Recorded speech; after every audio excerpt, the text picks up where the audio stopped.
कहानी की शुरुआत में हम कुछ ऐसे लोगों को देखते हैं जो कि एक लड़की की बोली लगा रहे होते हैं।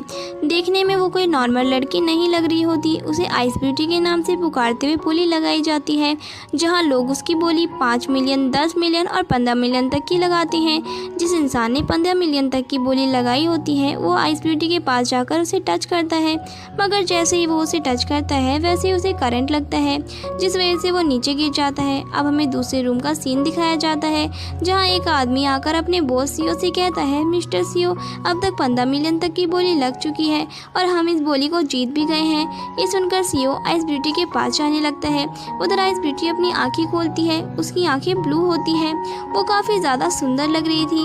उसका असिस्टेंट बताता है, ये 200 साल पुराना कैफिन है, क्या मैं इसे ओपन करूं? तब सीओ से स्विच ढूंढने के लिए कहता है और खुद आगे बढ़ने लगता है, मगर तभी वहाँ पर भूकंप आ जाता है और उसी के साथ आइस ब्यूटी कैफिन से बाहर निकल जाती है और उसे हक करने को कहती है। ये देखकर सीओ स्माइल करने लगता है। ये देखकर असिस्टेंट सोचता है, ये पहली बार है जब बॉस ने किसी लड़की में इंटरेस्ट दिखाया है।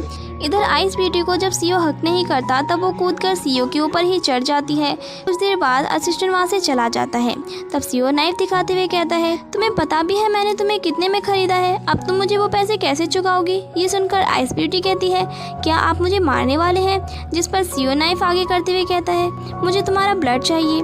तभी आइस ब्यूटी अपना हाथ आगे बढ़ाते हुए कहती है, ठीक है, मगर आराम से मेरे हाथ पर कट लगाना। जैसे ही सीओ उठता है वैसे ही उसके चेस्ट में बहुत दर्द होने लगता है और वो नीचे गिर जाता है। तभी वो आइस ब्यूटी को नाइफ की तरफ इशारा करते हुए अपने हाथ पर खुद से कट लगाने के लिए कहता है और ब्लड निकालने के लिए कहता है।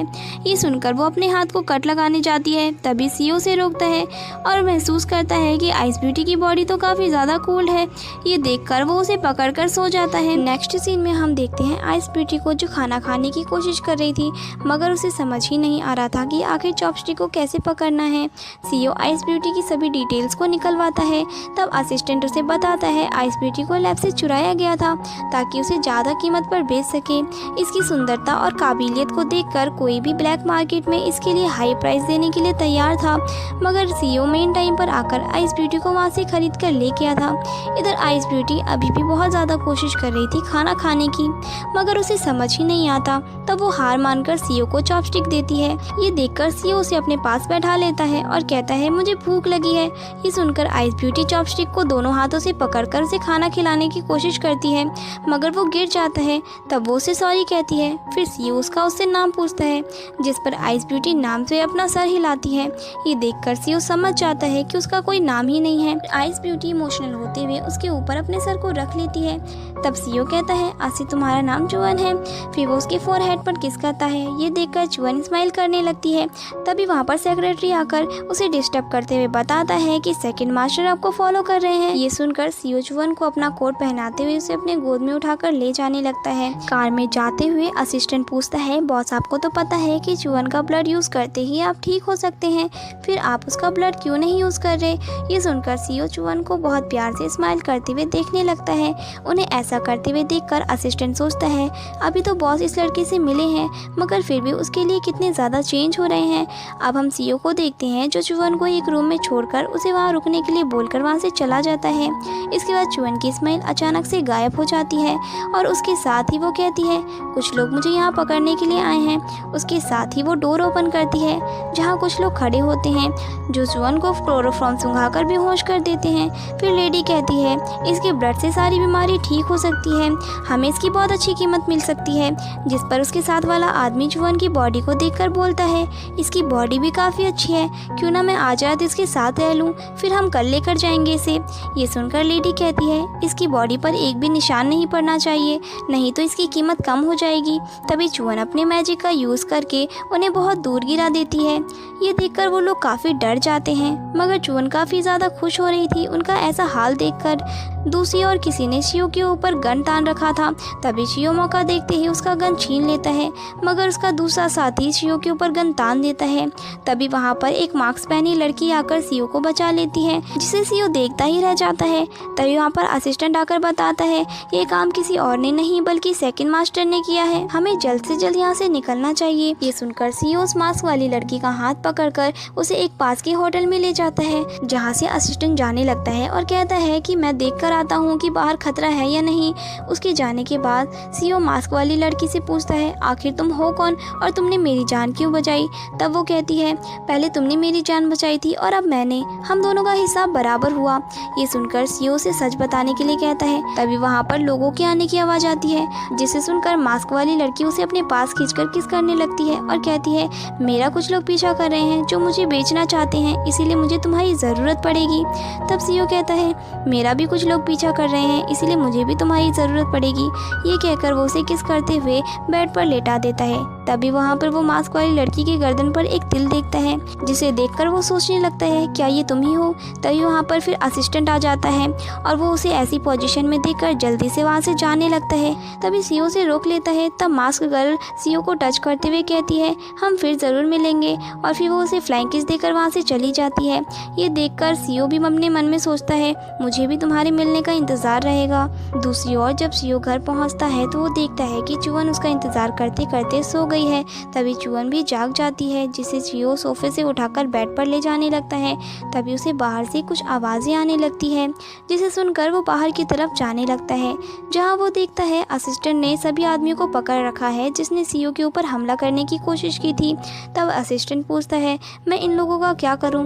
जिस पर सीओ उन सभी को लैब टेस्ट में यूज़ करने के लिए कहता है, क्योंकि उसके पास आदमियों की काफ़ी कमी रखी थी। ये कहकर वो वहाँ से जाने लगता है। तभी हम जुआन को देखते हैं, जो ये सभी नज़ारा छुपकर देख रही होती है। इधर सीओ को कुछ आवाज़ सुनाई देती है। जब वो वापस जाकर देखता है तो उसे पता चलता है कि सभी लोग मर चुके हैं, सिर्फ एक आदमी को छोड़कर। वो आदमी काफ़ी ज़्यादा डरा हुआ लग रहा था। फिर वो सीओ से माफ़ी मांगते हुए उसे बचाने के लिए कहता है और डरते हुए कहता है, मैं इस आदमी के कहने पर काम कर रहा था। इसके तुरंत बाद ही वो आदमी भी मर जाता है। इधर जब सीओ अपने रूम में वापस आता है तो चुवन उसे देखकर हल्का डर जाती है। तब सीओ पूछता है, तुम यहाँ क्या कर रही थी? जिस पर चुवन जवाब देती है, मैं तो सिर्फ तुम्हारा इंतज़ार कर रही थी। ये सुनकर सीओ उसके बालों को पीछे करने लगता है।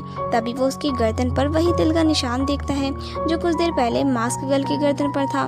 फिर वो मन में सोचता है, इसका मतलब ये तुम ही हो। मेरा शक बिल्कुल सही निकला। तभी उसके फ़ोन पर एक कॉल आता है, जहाँ उसे पता चलता है कि उसके ग्रैंडफादर की तबीयत खराब है। ये सुनकर वो भागते हुए वहाँ पहुँचता है, जहाँ वो अपने बाकी सिबलिंग्स को देखता है। फिर वो जल्दी से अपनी फैमिली डॉक्टर को बुलाने के लिए कहता है, जिस पर पास में खड़ी लड़की रूही कहती है, इसकी कोई ज़रूरत नहीं, इतने समय से तो इनका इलाज नहीं हुआ, अब डॉक्टर को बुलाकर क्या ही फ़ायदा होगा। उसकी ये सारी बातें सुनकर सीओ को काफ़ी ज़्यादा गुस्सा आता है और वो रूही को फालतू की बकवास करने से मना करता है। तब रूही चुवन को देखते हुए कहती है, ये लड़की कौन है?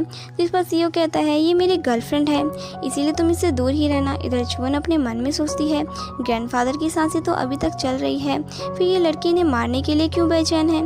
इतने में ही वहाँ डॉक्टर आ जाते हैं और उसके ग्रैंडफादर को चेक करके बताते हैं कि इनकी हालत काफ़ी ज़्यादा ख़राब चल रही है, अभी कुछ भी नहीं कहा जा सकता। वो अपनी मेडिसिन टाइम से नहीं ले रहे होते हैं, इसीलिए आपको बुरे से बुरे न्यूज़ के लिए तैयार रहना होगा। उसकी ये सारी बातें सुनकर सीओ हैरान हो जाता है। ऐसा लग रहा था जैसे वो किसी भी पल बेहोश होकर नीचे गिर जाएगा। डॉक्टर की बातें सुनकर रूही और एक लड़का अंदर की तरफ भागते हैं अपने ग्रैंडफादर को देखने के लिए। तब डॉक्टर सीओ को एक ईयररिंग दिखाते हुए कहता है, ये उनके पास से मिला है। उसे देखकर सीओ समझ जाता है कि ग्रैंडफादर की इस हालत के पीछे पक्का रूही का ही हाथ है, नहीं तो ग्रैंडफादर अचानक से इतने बीमार कैसे हो सकते हैं। फिर वो अपने ग्रैंडफादर के साथ बिताए हुए अच्छे पलों को याद करते हुए इमोशनल होने लगता है। फिर चुवन उसे संभालते हुए कहती है, तुम चिंता मत करो, जल्द ही सब कुछ ठीक हो जाएगा। इसके बाद सीओ चुवन को उठाकर उसके रूम में ले जाता है और उसे वहाँ रेस्ट करने को कहकर वहाँ से चला जाता है। उसके जाते ही चुवन भी वहाँ से निकल जाती है और सीधा ग्रैंडफादर के रूम में पहुँच जाती है और उनके पल्स को चेक करने लगती है, जिससे उसे पता चलता है कि ग्रैंडफादर अभी जिंदा है। उसके बाद वो अपने मैजिक का यूज़ करके उन्हें बिल्कुल सही कर देती है। तभी वहाँ पर डॉक्टर आ जाते हैं जो चुवन को देख लेते हैं। फिर वो ग्रैंडफादर को चेक करते हैं, जिसके बाद वो हैरान होते हुए पूछते हैं, क्या ये चमत्कार आपने किया है? चुवन उससे कुछ बोलती उससे पहले ही वो बेहोश हो जाती है, जिसे डॉक्टर संभालते हैं। अब हम चुवन को देखते हैं उसके रूम में, जहाँ वो चिप्स खा रही होती है। तब डॉक्टर सीओ को बताते हैं, ग्रैंडफादर अब बिल्कुल सही हैं, इसीलिए आप उनसे मिलने जा सकते हैं। ये सुनकर सीओ उनसे मिलने जाने लगता है। तभी चुवन उसे बहुत ही प्यार से चिप्स खिलाती है। उसके जाने के बाद डॉक्टर से पूछने लगता है, क्या आपने ही ग्रैंडफादर को ठीक किया है और आपने ये चमत्कार कैसे किया? जिस पर चुवन उसका हाथ पकड़ लेती है और कहती है आपके पूर्वज सीचू थे ना। ये सुनकर डॉक्टर कहता है हाँ, मगर आपको कैसे पता? तब वो बोलती है मैंने ही उन्हें पढ़ाया था और वो मेरे ही शिष्य हुआ करते थे। अब सीन शिफ्ट होता है सीओ पर, जहाँ ग्रैंडफादर की देखभाल का जिम्मा सीओ डॉक्टर को दे देता है। ये देखकर रूही चिढ़ते हुए बोलती है क्या इन्हें सभी रिस्पॉन्सिबिलिटी देना सही रहेगा? ये सुनकर सीओ गुस्सा होते हुए कहता है अगर तुम्हें कोई काम नहीं करना आता तो तुम्हें चुप रहना चाहिए। ये सुनकर रूही को भी काफ़ी गुस्सा आ जाता है। अब हम उसे और उसकी मेड को देखते हैं, जहाँ वो दोनों बातें कर रहे थे, जिस पर रूही अपना एक ईयरिंग देखते हुए कहती है अब सारी बातें सीओ को पता चल चुकी है, पर फिर भी वो कुछ बोल क्यों नहीं रहा है और अभी तक कोई एक्शन नहीं लिया। जिस पर मेड कहती है अभी तक उन्होंने कोई एक्शन नहीं लिया, मतलब आगे भी वो कुछ नहीं बोलेंगे। तब रूही उसे सभी एविडेंस मिटाने के लिए कहती है और साथ ही सीसीटीवी फुटेज भी। तभी वहाँ की सारी लाइट फ्लिकर्स करते हुए चली जाती है। तभी वहाँ पर एक साया आकर उन्हें डराने लगती है, जिससे उन दोनों की तो बुरी हालत हो जाती है। फिर नेक्स्ट मॉर्निंग रूही चुवन के पास आकर पूछती है कल रात तुम ही हमें डरा रही थी ना, आखिर तुम हो कौन? तुमने ग्रैंडफादर की जान तो तुक्के में बचा दी, इसका मतलब ये नहीं कि तुम अपने आप को महारानी समझोगी। और मैंने चेक किया है जिससे मुझे पता चला है कि तुमने किसी भी मेडिकल कॉलेज से पढ़ाई नहीं की। तब चुवन उसे उल्टा जवाब देते हुए कहती है तुमने तो मेडिकल कॉलेज से पढ़ाई किया है ना, फिर तुमने क्या कर लिया? तुम तो ग्रैंडफादर को मारने का प्लान बना ली थी। एक डॉक्टर कभी भी ऐसा नहीं कर सकता। ये सुनकर रूही शॉक रह जाती है और कहती है किसी के भी सामने ये मत बोलना, नहीं तो वो लोग तुम्हें पागल समझेंगे। फिर वो किसी को कॉल करके चुवन की जन्म कुंडली निकालने को कहती है। दूसरी ओर हम सीओ को देखते हैं जो अपने साथियों को लेकर उसी बंदे को पकड़ने गया था जिसने उसके ऊपर हमला करवाया था। इस बंदे का नाम यंग होता है, जिसके बारे में उस आदमी ने मरने से पहले बताया था। सीओ ने यंग को पकड़ने के लिए एक लड़की की मदद ली थी जो कि यंग का टाइम पास करवा रही थी। तभी वहाँ सीओ आकर उसे पकड़ लेता है और उसे बांधकर टॉर्चर करने लगता है।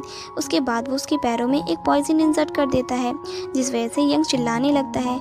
इसके साथ ही उसकी बॉडी पैरालाइज होने लगती है। फिर वो चिल्लाते हुए कहता है तुम्हें क्या लगता है ऐसा करने से सारी प्रॉपर्टी तुम्हारी हो जाएगी? जिस पर वो कहता है तुमने सिर्फ प्रॉपर्टी के लालच में अपने बड़े भाई को मरवा दिया, आखिर तुम और कितना नीचे गिरोगे? जिस पर वो कहता है तुम्हारे पास क्या एविडेंस है कि ये काम मैंने किया है? अगर एविडेंस नहीं है तो तुम ये बकवास मत करो। उसकी ऐसी बातें सुनकर सीओ को काफ़ी गुस्सा आने लगता है और वो अपने असिस्टेंट को कहता है जल्दी से इसे मेरे आंखों के सामने से ले जाओ और इसे भेड़ियों के सामने फेंक दो, तभी इसे दर्द का एहसास होगा। जब यंग के गायब होने की खबर मेड को पता चलती है तब वो रूही से कहती है कि सेकंड यंग मास्टर नहीं दिख रहे हैं, लगता है उनके पीछे सीओ का हाथ है, इसीलिए आपको भी संभल कर रहना चाहिए। दूसरी तरफ चुवन मस्त खा पी रही होती है, मगर जैसे ही उसे पता चलता है कि सीओ आ रहा है वैसे ही वो सोने का नाटक करने लगती है, जिसे ऐसा करते देख सीओ स्माइल करने लगता है। फिर वो चुवन के करीब जाता है, जहाँ चुवन उसे अपनी तरफ खींचते हुए उसे किस करने लगती है। तब सीओ उसे बेड पर ले जाकर पूछता है आखिर तुम्हें ये बैड हैबिट किसने सिखाया? जिस पर चुवन जवाब देती है कैसी बैड हैबिट, मैंने तो यहाँ सब आपसे ही सीखा है। इसके बाद वो दोनों रोमांटिक होने लगते हैं। अब हम नेक्स्ट मॉर्निंग का सीन देखते हैं, जहाँ चुवन सोकर जगती है।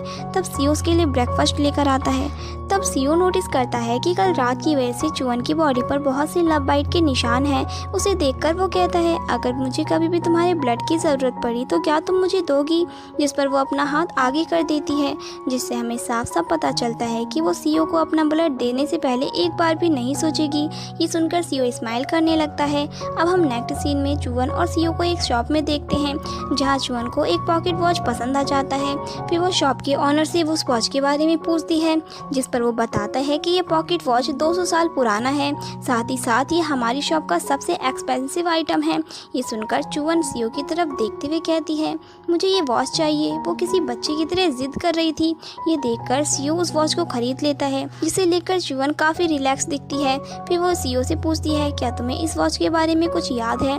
ये सुनकर सीओ ना में जवाब देता है, क्योंकि उसे इस वॉच के बारे में बिल्कुल भी कोई आइडिया नहीं था। ये सुनकर चुवन उदास होते हुए सोचती है तुम इसे कैसे भूल सकते हो, ये तो हमारी निशानी थी। अब वो दोनों एक जगह बैठे होते हैं, जहाँ सीओ नोटिस करता है कि चुवन बस उसी वॉच को देखे जा रही थी और काफ़ी उदास भी है।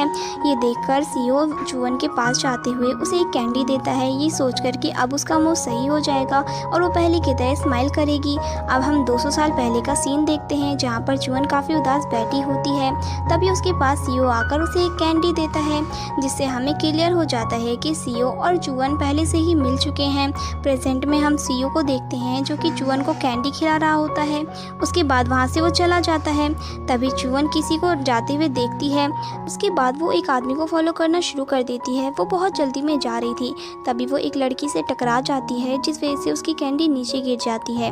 तब वो उस लड़की को माफ़ी मांगने के लिए कहती है। ये सुनकर वो लड़की चुअन का मजाक बनाते हुए कहती है कि देखकर तो चला नहीं जाता और मुझे फालतू बोल रही हो, ऊपर से तुम इतना हकला क्यों रही हो। उसके बाद वो उसकी कैंडी को कुचलकर वहाँ से जाने लगती है। ये देखकर चुअन को काफ़ी ज़्यादा गुस्सा आने लगता है और वो अपना मैजिक पावर यूज़ करने लगती है और उस लड़की को दीवार में धकेल देती है, जिस वजह से वो लड़की गुस्से में आकर चुअन को मारने आती है। मगर बीच में सीओ आकर उसे बचा लेता है और उस लड़की पर गुस्सा करने लगता है। तभी वो लड़की कहती है ये मेरे से आकर लड़ाई कर रही थी। तभी चुअन कहती है बिल्कुल भी नहीं, ये मुझे बुली कर रही थी और इसने मेरी कैंडी भी गिरा दी, इसने मेरी कैंडी को कुचल दिया था। तब सीओ उस लड़की को कैंडी उठाकर चुअन को देने के लिए कहता है। जब वो लड़की चुअन को कैंडी उठाकर देती है तब वो कहती है मुझे नहीं चाहिए, अब तो ये गंदी भी हो चुकी है। उसके बाद वो लड़की वहाँ से गुस्से में चली जाती है। अब हम चुअन और सीओ को देखते हैं जो बैठे होते हैं। तभी असिस्टेंट आकर बताता है कि सेकंड यंग मास्टर अपने आप ही कहीं गायब हो गए हैं। उसके बाद वो उन्हें एक वीडियो दिखाता है जिसे देखकर चुअन कहती है ऐसा लग रहा है जैसे यहाँ कोई और भी मैजिकल पावर घूम रही हो। फिर वो सेकंड यंग मास्टर का लोकेशन पता लगाने लगता है, मगर जैसे ही वो पता लगाने वाला था तभी उसका लैपटॉप कोई हैक कर लेता है जिससे उसे लोकेशन पता नहीं चलता।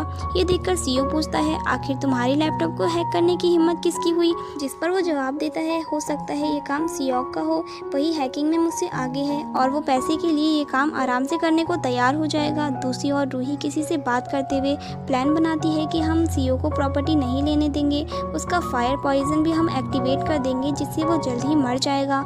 उसके बाद सभी प्रॉपर्टी हमारी होगी। तभी वहाँ पर उसकी मेड आकर चुअन की एक्शन की वीडियो दिखाती है जहाँ उसकी बोली लगाई जाती है, जिसे देखकर रूही के फेस पर एक एविल सी स्माइल आ जाती है। अब हम ग्रैंडफादर को देखते हैं जो चुअन को बुलाते हुए उसे अपनी जान बचाने के लिए शुक्रिया करते हैं।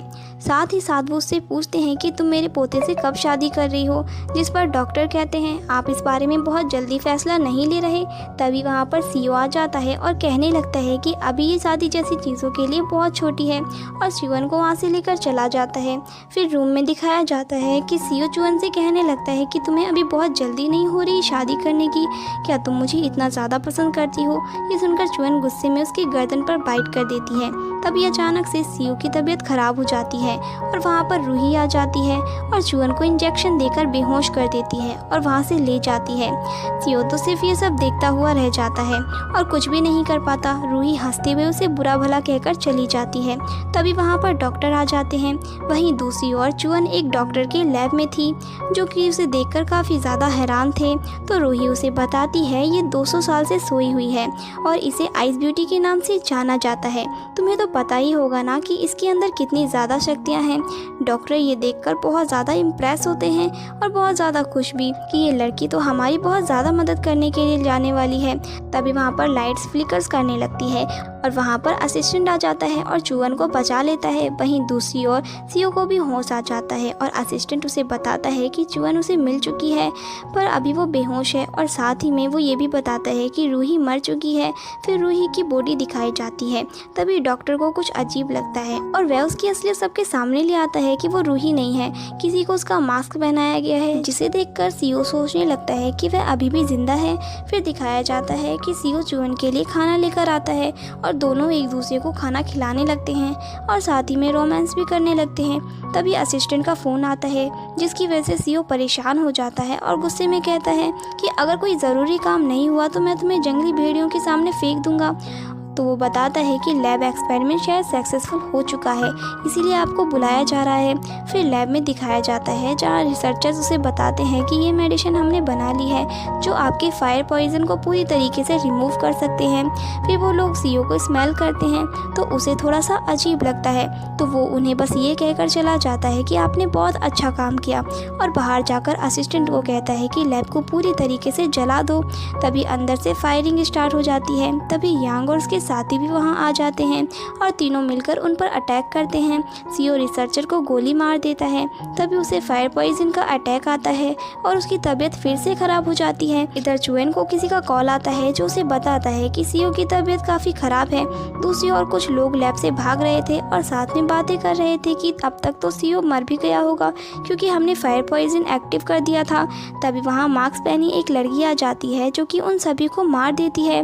फिर हमें घर पर दिखाया जाता है जहाँ सीईओ की तबीयत काफ़ी ज़्यादा ख़राब हो गई थी। तभी वहाँ पर चुअन आ जाती है और चुअन उसे शांत करने की कोशिश करती है तो सीईओ से किस करने लगता है। फिर कुछ समय बाद दिखाया जाता है जहाँ असिस्टेंट उसे बताता है कि अगर उसे जल्दी से जल्दी होश में नहीं लाया गया तो उसकी जान भी जा सकती है। जिसे सुनकर चुअन कहने लगती है कि मैं इन्हें होश में ला सकती हूँ और अपना हाथ वो काटकर अपने ब्लड को उसे पिलाने लगती है। तभी सीईओ होश में आ जाता है और चुअन से पूछता है तुम्हें दर्द तो नहीं हो रहा। तो चुअन कहने लगती है नहीं मुझे दर्द नहीं हो रहा। और सीईओ उसे अपने पास खींचता है और उसे कहने लगता है कि तुमने मेरी ये आग तो बुझा दी, अब दूसरी बुझाओ, और उसके साथ रोमांटिक होने लगता है। फिर दिखाया जाता है जहाँ पर असिस्टेंट सीईओ को बताता है कि लैब से भाग गए सभी लोग मारे गए हैं, पर वहाँ पर कोई भी निशान नहीं मिला, बस सिर्फ इस मास्क के सिवा। सीईओ उस मास्क को देखकर सोचने लगता है कि क्या ये मास्क उसी लड़की का है और वो लड़की क्या तुम ही हो। फिर दिखाया जाता है कि चुअन और सीईओ आपस में बातें करने लगते हैं तो चुअन उससे पूछने लगती है कि ये पॉइजन तुम्हारे शरीर में कब से है। तो सीईओ बताता है कि जब मैं 8 साल का था तब मैं अपने पेरेंट्स के साथ घूमने गया था और वहाँ पर हमें कुछ किडनैपर मिल गए थे और मेरे पेरेंट्स की उसी वक्त डेथ हो गई थी, पर मुझे ह्यूमन रिसर्च के लिए एक लैब में ले गए थे जहाँ मैंने बहुत स्ट्रगल किया और उसी दौरान कुछ टेस्ट ट्यूब टूट गए और कुछ केमिकल भी मेरे शरीर में गिर गए और मैंने डॉक्टर की आंख भी फोड़ दी थी और वहीं से मैं फायर पॉइजन से इफेक्टेड हो गया। पर मेरे ग्रैंडफादर ने मुझे रेस्क्यू किया और उन्होंने एक कंपनी भी खोली जिसमें मेरा एंटीडोट जल्दी मिल सके। ये सुनकर चुअन कहने लगती है क्या तुम्हारा एंटीडोट अभी तक नहीं मिला, अभी भी तुम मुझ पर ही निर्भर हो। जिसे सुनकर सीईओ मुस्कुराने लगता है, पर चुअन गुस्से में उसके हाथ पर बाइट कर लेती है और कहने लगती है कि मैं तुम्हारी सेवियर हूँ और तुम मुझे ऐसे ट्रीट कर रहे हो। फिर दोनों एक साथ बहुत अच्छा मोमेंट साथ में बिताने लगते हैं। तभी वहाँ पर असिस्टेंट आ जाता है जिसे देखकर सीईओ को बहुत ज़्यादा गुस्सा आ जाता है कि ये बार बार कबाब में हड्डी बनने क्यों आ जाता है और वह गुस्से में कहता है कि क्या है। तभी असिस्टेंट बताता है कि हमें वह सभी लोग मिल चुके हैं जिन्होंने ये सब किया है। ये सुनकर सीईओ गुस्से में वहाँ से निकल जाता है। ये देखकर असिस्टेंट बेचारा कंफ्यूज हो जाता है कि क्या हो गया। फिर दिखाया जाता है सीईओ को जो कि सभी लोगों को मार देता है और रूही आगे भाग रही थी अपनी मेड के साथ। फिर वो मेड को भी मार देता है और रूही को कहने लगता है कि तुम जो फैमिली की डॉटर हो इसीलिए मैं तुम्हें छोड़ रहा हूँ, पर अगली बार मैं तुम्हें नहीं छोड़ूंगा। फिर रूही हंसते हुए कहने लगती है कि हम तुम्हें नहीं छोड़ेंगे, मेरा सेकंड ब्रदर इसका बदला ज़रूर लेगा। जिसे सुनकर सीईओ कहने लगता है कि तुम अभी भी उसके कांटेक्ट में हो, बताओ मुझे वो कहाँ पर है। तो रूही कहने लगती है कि तुम्हें क्या लगता है वो कहाँ पर होगा। तो सीईओ सोचने लगता है और कहता है कि ये मत बोलना कि वो अभी चुअन के पास है। फिर हमें चुअन दिखाया जाता है जहाँ पर वो कंप्यूटर में यांग के बारे में इंफॉर्मेशन निकाल रही थी। तभी यांग आकर उसे किडनैप कर लेता है और फिर दिखाया जाता है कि यांग उसे किसी रूम में लेकर जाता है और उसके साथ मिसबिहेव करने लगता है।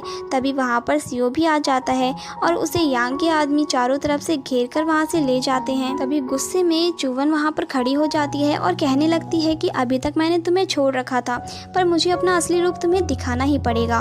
और वो अपने पावर्स का यूज़ करके उन्हें वहाँ पर पटक देती है। फिर दिखाया जाता है जहाँ सीईओ और असिस्टेंट भाग रहे थे तभी एक स्ट्रेंजर आकर उनके सामने खड़ा हो जाता है। वह सीईओ से कहने लगता है कि मुझे पता नहीं था कि तुम मुझे इतनी जल्दी मिल जाओगे, तुम्हारा पुनर्जन्म इतनी जल्दी हो जाएगा। चलो कोई बात नहीं, अब मैं तुम्हें दोबारा से मार देता हूँ।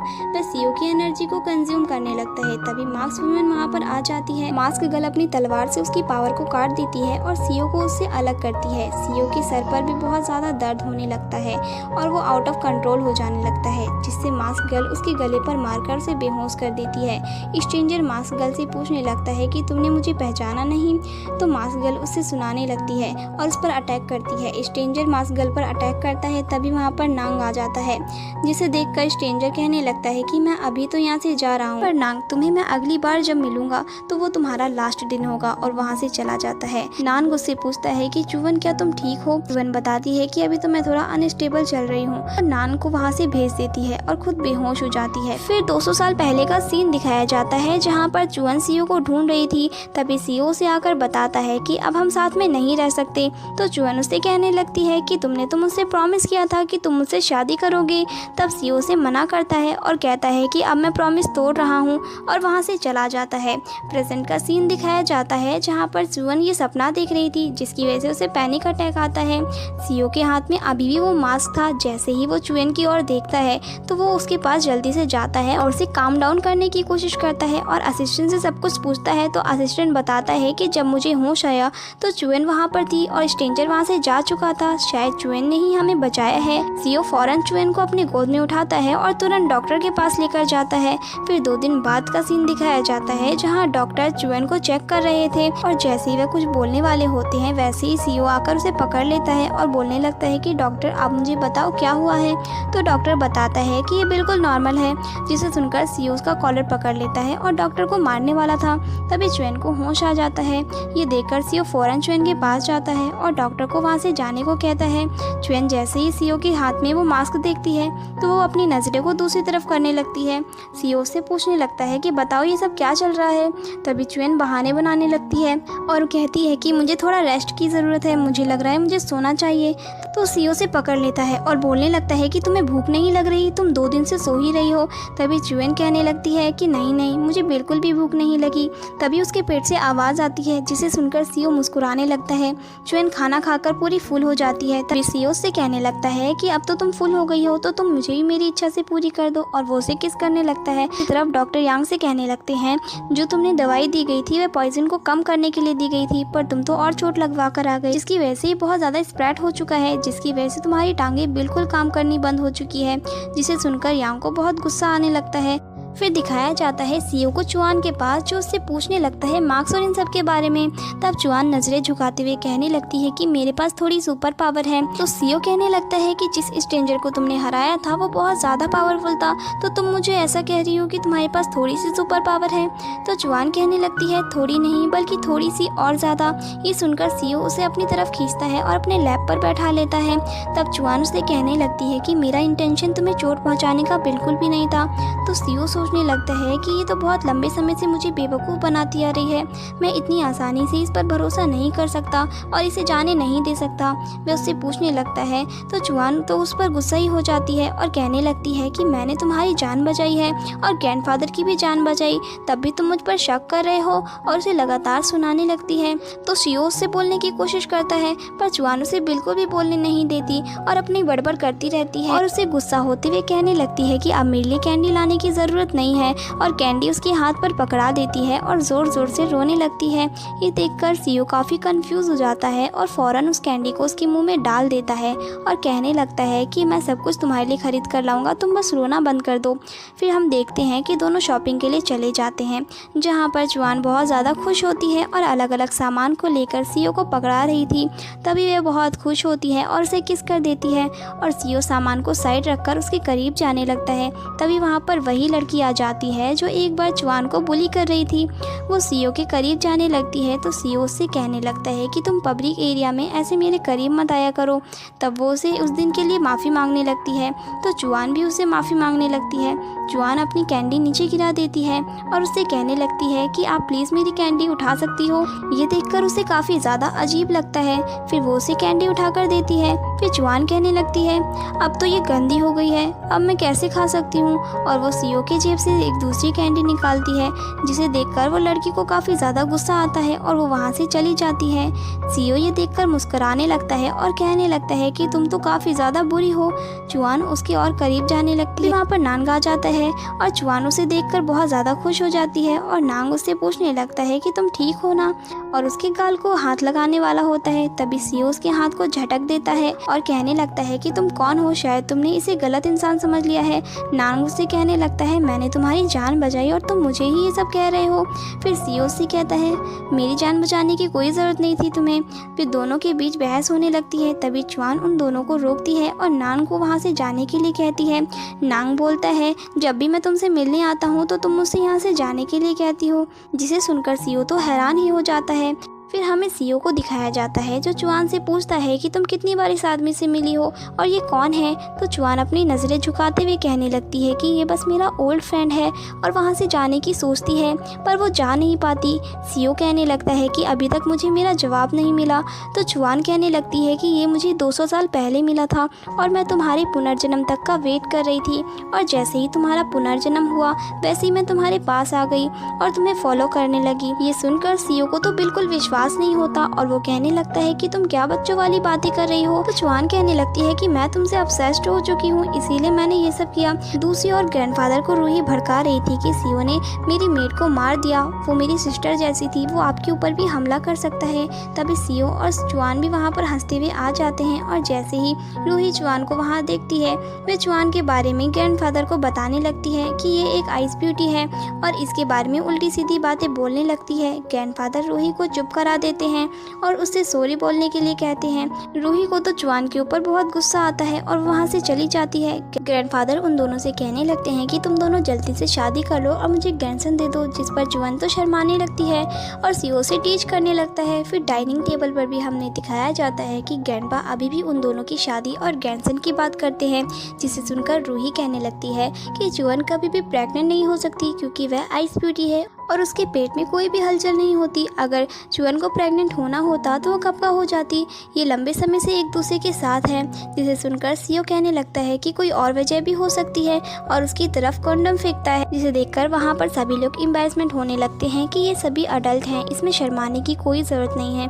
तभी ग्रैंडफादर उन सभी को चुप करने के लिए कहते हैं और कहते हैं कि मेरा एक बेटा तो मर चुका है और दूसरा गायब हो गया है और तुम दोनों ऐसे पागलों की तरह लड़ रहे हो। तो रूही कहने लगती है कि सेकंड ब्रदर गायब नहीं है बल्कि पैरालाइज हो गए हैं और फिफ्थ ब्रदर ने ये सब किया है। तो सीओ कहने लगता है कि मेरा अभी भी हिसाब किताब पूरा नहीं हुआ है।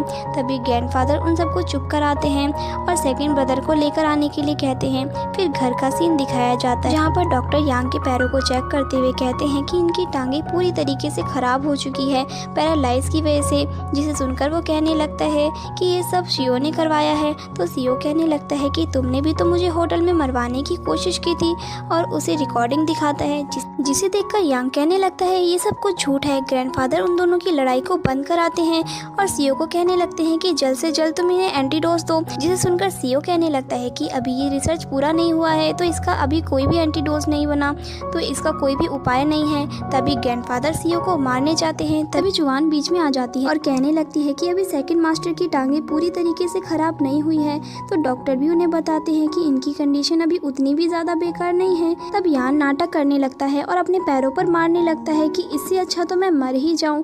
उसका नाटक देखकर ग्रैंडफादर थोड़े से पिघल जाते हैं और डॉक्टर से कहने लगते हैं कि क्या सही में इसका कोई उपाय नहीं है। तो रूही कहने लगती है इसका एक उपाय है, जैसे कि मैंने आपको बताया है कि आइस ब्यूटी का ब्लड किसी भी बीमारी को ठीक कर सकता है, तो हमारी ये हेल्प कर सकती है। तब वो जुआन से कहने लगती है वैसे भी तुम चू फैमिली में शादी करना चाहती थी तो ब्लड देकर चू फैमिली की थोड़ी सी मदद तो कर ही सकती हो। जिसे सुनकर ग्रैंडफादर जुआन से हेल्प मांगने लगते हैं। तो जुआन बताती है कि इसके पैरालाइज को ठीक करने में मेरा हाफ ब्लड लग जाएगा, जिसे सुनकर ग्रैंडफादर थोड़े से हैरान होते हैं। तभी वहाँ पर सीओ साफ साफ मना कर देता है ब्लड देने के लिए। तभी रूही कहने लगती है फिफ्थ ब्रदर इसीलिए मना कर रहे हैं कि सेकंड ब्रदर रास्ते से हट जाए और सारी प्रॉपर्टी इनके नाम हो जाए। तभी ग्रैंडफादर सबको चुप करते हैं और सीओ के सामने गिड़गिड़ाने लगते हैं और कहते हैं वो तुम्हारा बायोलॉजिकल ब्रदर है, और जुआन से कहते हैं कि शायद तुम्हारे लिए ये अनफेयर होगा और तुम कुछ भी करो और इसकी हेल्प करो। फिर सीओ साफ साफ मना कर देता है और कहने लगता है कि मेरे जीते जी जुआन को कोई भी हर्ट नहीं कर सकता और वहाँ से जाने लगता है। तभी यान जुआन से माफ़ी मांगते हुए कहता है तुम मेरी सभी हरकतों के लिए मुझे माफ़ कर दो और तुम मेरी मदद कर दो। फिर जुआन उसे मना कर देती है। फिर वो और सीओ हॉस्पिटल जाते हैं जहाँ डॉक्टर बताता है कि जुआन प्रेग्नेंट नहीं हो सकती क्योंकि उसके पेट में ओवरी नहीं है। ये सुनकर वो दोनों काफ़ी हैरान होते हैं। अब जब ये बात ग्रैंडफादर को पता चलती है तब वो सीओ को जुआन से दूर रहने के लिए कहते हैं, क्योंकि अब वो इकलौता बेटा है इस घर का जो इस खानदान को आगे बढ़ा सकता है, मगर वो उसे मना कर देता है। तब जुआन उसे ग्रैंडफादर की बात मानने के लिए कह देती है और वहाँ से चली जाती है। फिर वो बाहर जाकर नान के साथ बहुत ज़्यादा ड्रिंक कर लेती है। तभी वहाँ पर यांग आकर उसे लेकर चला जाता है। फिर वो उसे बेड पर लेटा देता है जहाँ वो बाद में सीओ का नाम ले रही थी। सुबह जब उसकी नींद खुलती है तब वो सीओ के पास जाती है जहाँ वो उसे रोते हुए कहता है कि मैं हमेशा तुम्हारे साथ रहूँगा। ये सुनकर जुआन काफ़ी गुस्सा होते हुए कहती है तुमने 200 साल पहले भी यही कहा था और आज भी यही बोल रहे हो ना। तुमने पहले भी मुझसे वादा किया था, वो भी तुमने पूरा नहीं किया, इस बार पूरा करोगे। फिर वो वहाँ से चली जाती है। इधर रूही अपने आदमियों को उसे पकड़ने के लिए भेजती है। तब वो सीओ को पकड़ने जाता है जहाँ पर जुआन अपनी पावर का यूज़ करती है तो वो बेहोश हो जाती है, जिसका फ़ायदा उठाकर वो सभी किडनैप किडनैपर उसे रूही के पास ले आते हैं, जहाँ रूही उसका ब्लड निकालकर यांग के बॉडी में ट्रांसफ़र करने लगती है। ऐसा करते ही यान सही हो जाता है और अपने पैरों पर खड़ा हो जाता है। फिर वो दोनों वहाँ से चले जाते हैं और वो आदमी चुआन के साथ मिसबिहेव करने लगता है। दूसरी तरफ शियो की शादी चल रही थी लाइन के साथ, तभी उसकी तबीयत अचानक से खराब होने लगती है और उसे ऐसा लगने लगता है जैसे चुआन की जान खतरे में है। फिर वो चुआन को बचाने भागता है। दूसरी तरफ चुआन को नांग आकर बचा लेता है और चुआन को वहाँ से ले जाने वाला होता है। तभी वहाँ पर सीओ आकर उन दोनों को साथ में देखकर गलत समझने लगता है। चुआन उसे समझाने की कोशिश करती है मगर वो नहीं समझता। तभी वो अचानक से बेहोश हो जाती है। तब नांग उसे अपने साथ ले जाते हुए कहता है, ना तुम पहले चुआन को बचा पाए और ना ही इस बार उसका साथ दे रहे हो। ये सुनकर वो अपने असिस्टेंट को कॉल करके आज जो भी हुआ चुआन के साथ उसके बारे में पता लगाने को कहता है। फिर वो एक आदमी को पकड़कर मार रहा होता है। तब वो बता देता है कि कैसे इसके पीछे रूही यान और रूही के आदमी सू का भी हाथ है। ये सुनकर सीओ को काफ़ी गुस्सा आता है और वो गुस्से में रूही के पास जाता है और उसके बाल को पकड़कर उसे चाकू मारने वाला था। तभी वहाँ उसके ग्रैंडफादर उसे रोक लेते हैं। तब वो रूही को सिर्फ धमकी देकर वहाँ से चला जाता है। दूसरी ओर सू हॉस्पिटल में था। तभी उसके पास उसके ग्रैंडफादर आकर उस पर गुस्सा करने लगते हैं कि तुम्हें उससे पंगे लेने की क्या ज़रूरत है। तब वो कहता है कि मैं तो बस आइस ब्यूटी के साथ समय बिताना चाहता था। ये सुनकर वो उसे थप्पड़ मारते हुए बोलते हैं, आइस ब्यूटी बहुत ही खतरनाक है, उससे दूर रहने में ही भलाई है। पहले एक आदमी ने उससे मिसबिहेव किया था, तब आइस ब्यूटी ने पूरे शहर को तबाह कर दिया था। तभी वहाँ पर एक स्टार्चर आ जाता है जो उन्हें साथ मिलकर काम करने का ऑफर देता है। तब मिस्टर लू जो कि सू के ग्रैंडफादर थे वो इस बात के लिए मान जाते हैं। अब दूसरी तरफ हम चुआन को देखते हैं जो अपने घर जाने लगती है मगर वो एक इनविजिबल वॉल से टकरा जाती है। ये वॉल किसी और ने नहीं बल्कि नांग ने बनाया था। ये देखकर वो उस पर गुस्सा करने लगती है। तब नांग बताता है कि अभी उसे रेस्ट की ज़रूरत है, इसीलिए उसे आराम कर लेना चाहिए। ये सुनकर वो मान जाती है। फिर वो अपने हाथ का वॉच देखते हुए कहती है, सीओ ने ये मुझे गिफ्ट दिया था जब वॉर चल रहा था, तब उसके बाद से मैं उससे अलग हो गई और वानहाई से मिली। तब नांग कहता है, अब 200 साल पहले वाला सीओ मर चुका है जिसे तुम पसंद करती थी। ज़रूरी नहीं कि ये जिससे तुम अभी मिली हो वो सीओ का पुनर्जन्म हो। तभी वहाँ पर लाइन आ जाती है जो कहती है, मुझसे सीओ ने शादी करने से मना कर दिया मगर जब वो तुम्हें किसी और लड़के के साथ देखेगा तब वो ज़रूर मान जाएगा। दूसरी ओर हॉस्पिटल में शू को मारने के लिए सीओ पहुंच जाता है। तभी मिस्टर लू से रोक लेते हैं और उससे कहते हैं, पहले तुमने मेरी बेटी से शादी करने से मना कर दिया और अब तुम यहाँ क्या कर रहे हो। फिर सीओ एक फ़ोटो में नांग और चुआन को एक साथ देख लेता है और कहता है, अभी वो दोनों कहाँ पर है। दूसरी ओर स्ट्रेंजर नांग और चुआन को बांधकर उनकी पावर्स को खींच रहा था। तब चुआन कहती है, तुम वानहाई हो ना, 200 साल पहले भी तुमने यही काम किया था, अब भी वही कर रहे हो। तब वो कहता है, तुम तो बहुत जल्दी मुझे पहचान ली। अब मेरे पास बहुत सी एनर्जी आ चुकी है और सीओ के जन्म लेते ही मेरे पास बहुत सी एनर्जी आ गई थी। ये सुनकर चुआन गुस्से होते हुए कहती है, तुम्हारी वजह से ही सीओ को फायर पॉइजन नाम की कोई बीमारी हो गई है। तभी वो कहता है, इसमें मेरी कोई गलती नहीं है। बचपन में तो मैं उस पर रिसर्च के रूप में काम कर, मगर एक दिन वो अचानक से भाग गया। फिर वो अपने डॉक्टर को बुलाकर उन दोनों पर रिसर्च करने को कहकर वहाँ से चला जाता है। अब हम सीओ को देखते हैं जहाँ वो उसी जगह पर पहुँच चुका होता है और वो बहुत से गुंडों से लड़ने वाला था। तभी वहाँ पर मिस्टर लू आ जाते हैं और वो सभी अपने साथ चुआन को भी बांध कर लाए थे और कहते हैं, अगर तुम मेरी बेटी से शादी कर लोगे और प्रॉपर्टी का हाफ शेयर मेरी बेटी के नाम करोगे तभी मैं चुआन को जाने दूंगा। ये सुनकर सीओ जल्दी से पेपर्स पर साइन कर देता है मगर मिस्टर लू अभी भी चुआन को आज़ाद नहीं करते हुए कहता है, अभी तुम मेरी बेटी से शादी नहीं किए हो। तभी सीओ को पता चलता है उन लोगों ने शू को भी किडनैप कर लिया है। फिर वो मिस्टर लू को रिकॉर्डिंग सुनाता है जिस वजह से वो चुआन को वहाँ से जाने देता है और उन्हें जाता देख इवल स्माइल करने लगता है। घर पर जब सीओ जाता है तो डॉक्टर चेक करके बताता है, पहले वाली चुआन की तरह ये नहीं लग रही, इसकी बॉडी नॉर्मल ह्यूमन की तरह लग रही है। ये सुनकर सीओ कहता है, अब सच का पता जब चलेगा जब चुआन होश में आएगी। अब कुछ समय बाद का सीन दिखाया जाता है जब चुआन को होश आ चुका था मगर अब उसे कुछ भी याद नहीं था। ये देखकर डॉक्टर सोचने लगता है, अचानक से अपनी मेमोरीज कैसे भूल सकती है, ये कहीं नाटक तो नहीं कर रही। उसके बाद वो एक पानी का गिलास उठाकर चुआन के मुंह पर फेंक देता है। ये देखकर सीओ को काफ़ी गुस्सा आता है। तब डॉक्टर देखते हैं वो लड़की चुआन नहीं है बल्कि मास्क पहनकर चुआन बनने का नाटक कर रही थी। फिर वो उसे पकड़ लेते हैं। तभी वहाँ मिस्टर लू आते हैं जो अपनी बेटी से शादी कराना चाहते थे, ये धमकी देते हुए कि अगर तुम चुआन को जिंदा देखना चाहते हो तो मेरी बेटी से शादी कर लो। दूसरी ओर वो डॉक्टर चुआन पर रिसर्च कर रहा था और उसे एक इंजेक्शन लगाने वाला था। तभी चुआन अपनी पावर का यूज़ करने लगती है। तभी नांग ऐसा करने से मना करता है क्योंकि उसकी बॉडी काफ़ी वीक थी। ऐसा करने पर वो मर भी सकती थी, मगर वो नहीं मानती और अपने पावर का यूज़ करके उस डॉक्टर को मार देती है। उसके बाद उसकी हालत ख़राब होने लगती है। फिर वो नांग को वहाँ से भागने को कहती है, मगर वो उसे अकेला छोड़कर वहाँ से जाने को तैयार नहीं था। दूसरी ओर ग्रैंडफादर भी सीओ को लाइन से शादी करने के लिए फोर्स करते हैं और तभी उसके पास कॉल आता है जहाँ उसे पता चलता है कि चुआन का पता चल गया है। इधर नांग अपने पावर्स का यूज़ करके चुआन की जान बचा लेता है। तभी वहाँ पर सीओ भी आ जाता है जो उन दोनों को साथ में देखकर कुछ गलत समझकर वहाँ से चला जाता है। अब हम सीओ और लाइन की शादी का सीन देखते हैं। तभी वहाँ पर नांग और चुआन साथ में आ जाते हैं, जिसे साथ में देखकर सीओ गुस्सा होते हुए कहता है, तुम किसी और के साथ कैसे जा सकती हो, मैंने तुम्हें खरीदा है। तभी चुआन कहती है, तुमने अपनी बीमारी सही करने के लिए मुझे खरीदा था जो ठीक हो चुकी है, इसका मतलब अब तुम्हें मेरी कोई ज़रूरत नहीं है। फिर नांग उसके मुंह पर कार्ड फेंकते हुए कहता है, ये लो, इसमें उतने पैसे हैं जितने में तुमने चुआन को खरीदा था। फिर वो दोनों वहाँ से जाने लगते हैं। तभी वहाँ पर वॉन हाई आ जाता है और कहता है, आज यहाँ इतने सालों बाद 3 पावर साथ में दिख रहे हैं। ये सुनकर सीओ सोचता है, एक पावर तो चुआन है और दूसरा नांग, फिर तीसरा कौन है। फिर वॉन हाई उसे थंडर गॉड के नाम से बुलाता है, जिससे क्लियर हो जाता है कि तीसरा पावर और कोई नहीं बल्कि सीओ है। फिर नांग और चुआन मिलकर उस पर हमला करने लगते हैं, मगर उसे कुछ भी नहीं होता और वो हंसते हुए कहता है, बिना थंडर गॉड के पावर काम नहीं करेगा। फिर वो चुआन पर हमला करता है। ये देखते हुए सीओ उसे बचा लेता है और उसे पंच मारता है, जिससे सीओ के पास उसकी पावर वापस आ जाती है और उसके पावर्स के सामने वॉन हाई टिक नहीं पाता और उसका खात्मा हो जाता है। उसके साथ ही सीओ कमज़ोर पड़ने लगता है। फिर उसे नांग और चुआन घर लेकर जाते हैं, जहाँ वो दोनों अपने पावर्स का यूज करके उसे ठीक कर देते हैं। जैसे ही सीओ होश में आता है तो वो कहता है, मुझे अब सब कुछ याद आ चुका है, मैं इस बार तुम्हारा साथ कभी नहीं छोड़ूंगा। फिर वो दोनों ग्रैंडफादर के पास जाते हैं, जहाँ वो रूही और यांग का असली रूप सभी को बताते हैं, जिसके बारे में पता चलते ही ग्रैंडफादर उन्हें धक्का देकर बाहर निकाल देते हैं। फिर मिस्टर लू भी सीओ से माफ़ी मांगते हैं और शादी कैंसिल करके वहाँ से चले जाते हैं और सीओ वॉन्चू को प्रपोज करते हुए उसे रिंग पहनाता है और उसे हक कर लेता है। इसी के साथ हमारा ड्रामा यहीं ख़त्म हो जाता है।